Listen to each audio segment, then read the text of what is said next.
আন্দোলন করছে, আমাদেরকে বলেছিল চাকরি দিব বলে আমাদের বেকার ছেলেকে কাউকে চাকরি দেওয়া হয় না। খালি লোভ দেখায় নেতা মন্ত্রীদের কথা শুনে এই বেকার ছেলেরা আজকে দিন কি দিন বেড়ে গেছে। আমাদের বুকে এই কারখানা হচ্ছে, আমাদের ওখানে ওই যে ওই কি বলে আয়রনে পাহাড় করছে, তার ধুলা কালি আমাদের ঘর থেকে উড়ে যায়, কিন্তু আমরা আজও পর্যন্ত কাউকে চাকরি দেয় না।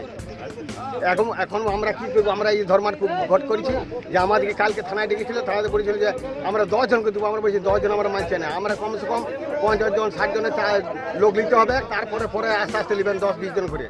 আমরা এরকম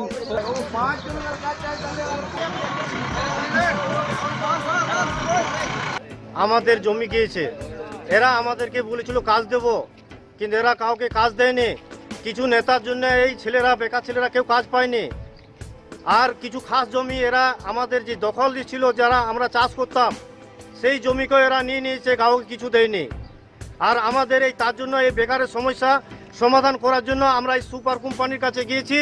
তারা আমাদেরকে কাল থানায় ডেকেছিল, থানায় ডেকেও আমাদের কোনো মীমাংসা করেনি। আর আমরা এই তার জন্য এই আন্দোলনে বসেছি, আমাদেরকে বেকারদের আমাদের কাজ চাই।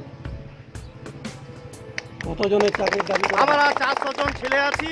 এই 400 জন ছেলের মধ্যে আমরা চেয়েছি প্রথমে আমাদের এক লটে 50 জনকে নেওয়া হোক, তারপরে আমাদের 20 জন করে নেওয়া হোক। ফ্যাক্টরি ম্যানেজমেন্ট কি বলছে? ফ্যাক্টরি ম্যানেজমেন্ট কি বলছে?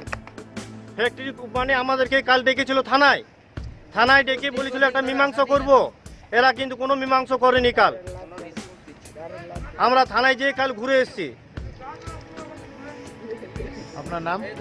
আমার নাম শেখ জিকিরুল্লাহ। और खबरों के लिए सब्सक्राइब कीजिए एनएम न्यूज़, बेल आइकन दबाकर रहिए सबसे आगे।